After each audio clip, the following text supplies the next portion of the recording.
কিয়ামত পর্যন্ত মানবজাতির জন্য দাজ্জালের চেয়ে বড় ফিতনা আর কিছু নেই। সে এমন অলৌকিক বিষয় দেখাবে যা দেখে মানুষ দিশেহারা হয়ে পড়বে। দাজ্জাল নিজেকে প্রভু আল্লাহ হিসেবে দাবি করবে। কিয়ামতের আগে পৃথিবীতে আবির্ভূত হবে ইতিহাসের সবচেয়ে বড় ফিতনাকারী দাজ্জাল। তার অবস্থান পৃথিবীতে থাকবে মাত্র 40 দিন। তবে এই অল্প সময়ের মধ্যেই সে মানব জাতিকে ভয়ানক ফিতনার সম্মুখীন করবে। আজ থেকে প্রায় 1400 বছর আগে মহানবী হযরত মুহাম্মদ সাল্লাল্লাহু আলাইহি ওয়াসাল্লাম দাজ্জালের অবস্থান, তার ফিতনা এবং তার পরিচয় সম্পর্কে উম্মতকে সতর্ক করেছেন। এমনকি এক সাহাবী দাজ্জালের সঙ্গে সরাসরি সাক্ষাৎ করেছিলেন বলে হাদিসে উল্লেখ পাওয়া যায়। কিন্তু কোথায় রয়েছে দাজ্জাল, তার অবস্থান নিয়ে কি বলেছেন নবী মুহাম্মদ সাল্লাল্লাহু আলাইহি ওয়াসাল্লাম, বিস্তারিত জানাচ্ছেন। ইসরায়েলের প্রথম সারির একটি দৈনিক, একটি গণমাধ্যম ইসরায়েল টুডে, সেখানে দাজ্জালের আগমন সম্পর্কে একটা তথ্য দেওয়া হয়েছে একটি সাক্ষাৎকারে। সেই তথ্যকে কেন্দ্র করে পৃথিবীর অনেক মানুষের মধ্যে কৌতূহল তৈরি হয়েছে, আলোড়ন সৃষ্টি হয়েছে। সেই সাক্ষাৎকারটা দিয়েছেন একজন ইহুদি ধর্ম পণ্ডিত বা রাব্বি। তিনি সেই সাক্ষাৎকারে দাবি করেছেন যে তাদের ধর্মীয় ব্যক্তিত্ব, সিনিয়র ধর্মীয় ব্যক্তিত্ব একজন রাব্বি, তার সঙ্গে দাজ্জালের সাক্ষাৎ ইতিমধ্যে হয়ে গেছে। তার মানে দাজ্জাল পৃথিবীতে ইতিমধ্যে চলে আসছে। তার দাবির পক্ষে এমন কিছু প্রমাণ উপস্থাপন করবে সে সম্পর্কে নবী সাল্লাল্লাহু আলাইহি ওয়াসাল্লাম আগে থেকেই সতর্ক করেছেন। হাদিসে দাজ্জালের ফিতনার সময় যারা তার অনুসরণ করবে তাদের সম্পর্কে জানানো হয়েছে। হাদিসের বর্ণনা মতে দাজ্জালের অধিকাংশ অনুসারী হবে ইহুদি এবং মহিলা। ইস্পাহানের 70,000 ইহুদি দাজ্জালের অনুসরণ করবে। তাদের সবার পরনে থাকবে সেলাইবিহীন চাদর। হাদিসে দাজ্জালের বিভিন্ন আকৃতি বর্ণনা করা হয়েছে। মহানবী হযরত মুহাম্মদ সাল্লাল্লাহু আলাইহি ওয়াসাল্লামের কাছে এসে তামিম আদ-দারি রাদিয়াল্লাহু আনহু ইসলাম ধর্ম গ্রহণ করে দাজ্জালের বর্ণনা করেছেন। ফাতেমা বিনতে কায়েস রাদিয়াল্লাহু আনহা থেকে বর্ণিত, একদিন আল্লাহর রাসূল সাল্লাল্লাহু আলাইহি ওয়াসাল্লাম ইশার নামাজ শেষে সাহাবীদের একত্রিত হতে বললেন। অতঃপর তিনি বললেন, তোমরা কি জানো আমি কেন তোমাদেরকে একত্রিত করেছি?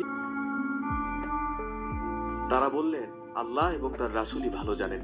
অতঃপর তিনি বললেন, আমি তোমাদেরকে সংবাদ দেওয়ার জন্য একত্রিত করেছি যে তামিম আদ-দারি ছিল একজন খ্রিস্টান। সে আমার কাছে আগমন করে ইসলাম ধর্ম গ্রহণ করেছে। অতঃপর সে মৃত্যুক দাজ্জাল সম্পর্কে এমন ঘটনা বলেছে যা আমি তোমাদের কাছে বর্ণনা করতে চাই। মহানবী সাল্লাল্লাহু আলাইহি ওয়াসাল্লাম সাহাবীদের বর্ণনা করেন, তামিম আদ-দারি একবার লাখাম ও জুজাম গোত্রের 30 জন লোকের সঙ্গে জাহাজ যোগে সমুদ্র ভ্রমণে বের হয়। দীর্ঘ 1 মাস ধরে সাগরে দিগ্ভ্রান্ত অবস্থায় থাকার পর তারা একটি অচেনা দ্বীপে পৌঁছান। দ্বীপে প্রবেশ করে তারা একটি অদ্ভুত প্রাণীর সাক্ষাৎ পান।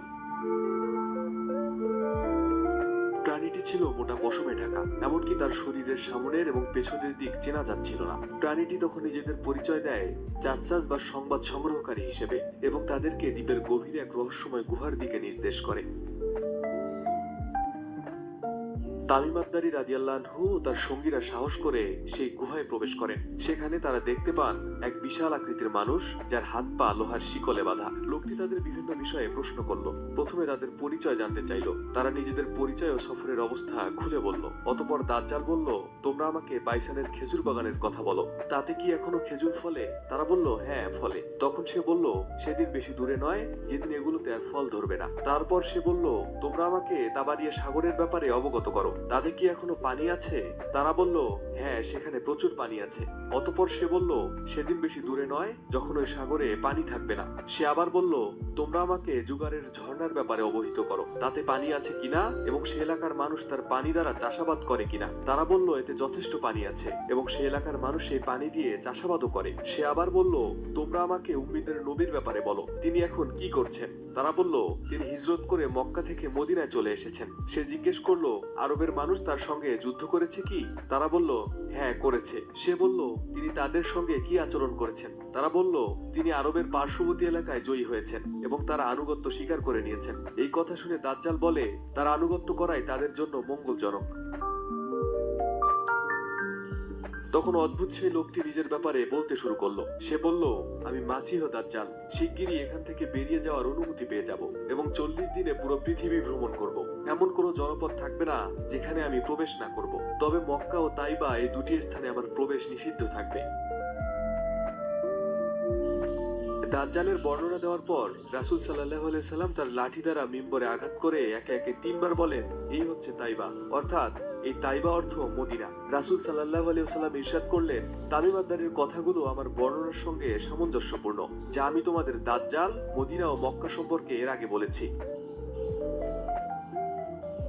রাসূল সাল্লাল্লাহু আলাইহি ওয়াসাল্লামকে জিজ্ঞেস করলেন, ইয়া রাসূলুল্লাহ, সেই দ্বীপটি কোথায়? এরপর রাসূলুল্লাহ সাল্লাল্লাহু আলাইহি ওয়াসাল্লাম ইরশাদ করলেন, জেনে রাখো, এই দ্বীপটি সিরিয়া সাগরে অথবা ইয়েমেন সাগরের পার্শ্বস্থ সাগরের মাঝে অবস্থিত, যা পৃথিবীর পূর্ব দিকে অবস্থিত, যা তিনি 3 বার বলেন। এ সময় তিনি নিজ হাত দ্বারা পূর্ব দিকে ইশারাও করলেন। এবং এর মাধ্যমে তারা মনে করেন যে দাজ্জালের আগমনের মাধ্যমে তাদের বিস্তার ঘটবে, তাদের প্রভাব পুরো পৃথিবীতে প্রতিষ্ঠিত হবে। কারণ ইহুদি ধর্মমত অনুযায়ী তারা দাজ্জালের আগমনকে ইতিবাচকভাবে দেখে, তারা তাকে ত্রাণকর্তা মনে করে। তারা মনে করে দাজ্জাল আসার পর গোটা পৃথিবী তাদের কর্তলগত হবে। এবং এই ঘটনার প্রেক্ষিতে তারা ইসরায়েলের বাইরে সফর করছেন না, সবাই ইসরায়েলের ভিতরে অবস্থান করছেন। বিশেষ করে তাদের ধর্মীয় ব্যক্তিত্বরা ইসরায়েলের বাইরে কেউ যাচ্ছেন না, কারণ তারা মনে করেন তাদের ধর্মবিশ্বাস হলো দাজ্জাল আগমন করার পর পৃথিবীতে একটা ব্যাপক অস্থিরতা দেখা দিবে, এবং সে অস্থিরতায় পুরো পৃথিবীতে যে বিপর্যয় দেখা দিবে, যে ক্ষয়ক্ষতি হবে, সেটা পৃথিবীতে কোনো যুদ্ধেও এত ক্ষয়ক্ষতি হয় না। এবং অনেকটা বর্তমান করোনা পরিস্থিতির যে বিপর্যয় দেখা দিচ্ছে পৃথিবীতে, তারা সেটাকে সেই দাজ্জাল আসার পরবর্তী তাদের ধর্মীয় দৃষ্টিকোণ থেকে যে বিপর্যয় হওয়ার কথা, সেটা বলে তারা ব্যাখ্যা করছে। ইসলাম আসলে এ ব্যাপারে কি বলে? একজন মুসলিম হিসেবে আমাদের বিশ্বাস কি হওয়া উচিত? দাজ্জাল কি আসলে চলে এসছে, বা এই সময় দাজ্জাল চলে আসার কথা কি না? আমরা তাদের এই সাক্ষাৎকার বা তাদের সংবাদকে বা তাদের এই দাবিকে বিশ্বাস করব কিনা, বা কিভাবে ব্যাখ্যা করব, এ বিষয়ে আমরা সংক্ষেপে কিছু কথা বলবো। ওয়া তাওফীক ইল্লা বিল্লাহ। প্রিয় দর্শক, কিয়ামত নিকটবর্তী হয়ে গেছে।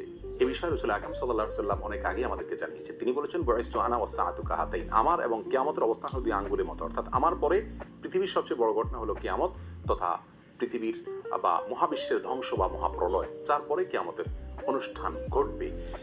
আর কিয়ামত কবে হবে বা মহাপ্রলয় কবে হবে তার দিনক্ষণ তিনি না বললেও নবী আলাইহিস সালাম আমাদের অনেকগুলো পূর্বাভাস বা আলামতের কথা বলেছেন। সেই আলামতগুলো দুই ধরনের, কিছু আছে ছোট আলামত, কিছু আছে বড় আলামত। কিয়ামতের ছোট আলামত প্রায় 100রও বেশি। সেই 100 আলামতের ভিতরে সর্বশেষ আলামত যেটা বলতে পারি, তা হলো ইমাম মাহদির আগমন। ইমাম মাহদির আগমন এখনো পৃথিবীতে ঘটেনি, তবে ইমাম মাহদির আবির্ভাবের পূর্ব মুহূর্তের পরিস্থিতি পৃথিবীর কেমন থাকবে সে সম্পর্কে হাদিস থেকে ধারণা পাওয়া যায়। সেটা হলো গোটা পৃথিবীতে অন্যায়, অবিচার, অত্যাচার, জুলুম এটায় পরিপূর্ণ হয়ে যাবে। আর তখন ইমাম মাহদির আবির্ভাব হঠাৎ করে ঘটবে, এবং রাতারাতি তিনি গোটা বিশ্বের সুপার পাওয়ারে পরিণত হবেন এবং গোটা বিশ্বকে উল্টা মেরুতে নিয়ে যাবেন, ইনসাফ এবং ন্যায় দিয়ে পরিপূর্ণ করবেন। এরপরে কিয়ামতের বড় আলামতগুলো দেখা দিবে, যে সম্পর্কে সহিহ মুসলিমে হাদিসে নবী আলাইহিস সালাম বলেছেন, কিয়ামত ঘটবে না 10টি আলামত আসা ছাড়া। সেগুলোকে উলামায়ে কেরাম, ইসলামের বড় বড় পণ্ডিতগণ, ইমামগণ কিয়ামতের বড় এবং বৃহৎ আলামত হিসাবে চিহ্নিত করেছেন। সেই আলামতগুলোর একটি হলো বড় ধোঁয়া দেখা দিবে কিয়ামতের আগে, যে ধোঁয়া পৃথিবীর ইতিহাসের বড় ঘটনা হবে এবং অনেক ব্যাপক আকারে হবে। আর দ্বিতীয়ত যে ঘটনাটি ঘটবে তা হলো দাজ্জালের আগমন ঘটবে, এবং আরেকটি আলামত ঘটবে তা হলো দাব্বাতুল আরদ নামক একটা প্রাণীর অলৌকিকভাবে আবির্ভাব ঘটবে এবং সে মানুষের সাথে কথাবার্তা বলবে। চতুর্থত হলো ঈসা আলাইহিস সালামের আগমনের ঘটনাটি ঘটবে, তিনি আসমান থেকে অবতরণ করবেন। 5 নম্বর হলো ইয়াজুজ মাজুজের আবির্ভাব ঘটবে। 6 নম্বর হলো একটি ভূমিধস বড় আকারে হবে পৃথিবীর পূর্ব প্রান্তে। 7 নম্বর হলো একটা ভূমিধস হবে মধ্য প্রান্তে পৃথিবীর বা আরব উপদ্বীপে। আর 8 নম্বর হলো পৃথিবীর পশ্চিম প্রান্তে আরেকটি বড় ভূমিধস ঘটবে। 9 নম্বর হলো সূর্য প্রথমবারের মতো পৃথিবীর ইতিহাসে পশ্চিম দিক থেকে উদিত হবে, পূর্ব দিকের বিপরীতে। আর 10 নম্বর হলো একটি আগুনের আবির্ভাব ঘটবে, যে আগুন মানুষকে ধাওয়া করতে করতে হাসরে একত্রিত করবে। এই বড় 10টি আলামতের ভিতরে আমরা দেখতে পেলাম যে শুরুর দিকে রয়েছে দাজ্জালের আবির্ভাব, তারও আগে তুফান বা ধোঁয়ার ঘটনা ঘটবে। ধোঁয়ার ঘটনা এখনো ঘটেনি পৃথিবীতে, আমরা জানি। তারও আগে ইমাম মাহদির আগমন ঘটবে, সেটিও এখনো পৃথিবীতে ঘটেনি। অতএব একজন মুসলিম হিসাবে আমাদের বিশ্বাস হবে দাজ্জালের আগমন এখনো ঘটেনি, কারণ দাজ্জাল আসার আগে পৃথিবীতে আর অনেক কিছু ঘটনা ঘটবে যেগুলো এখনো ঘটেনি। এটা হবে একজন মুসলিমের বিশ্বাস। আমরা কোরআন হাদিসের আলোকে দেখতে পেলাম যে দাজ্জালের আবির্ভাব এখনো ঘটেনি। অতএব ইহুদিরা যেটা দাবি করছে সেটা অসত্য এবং বেঠিক।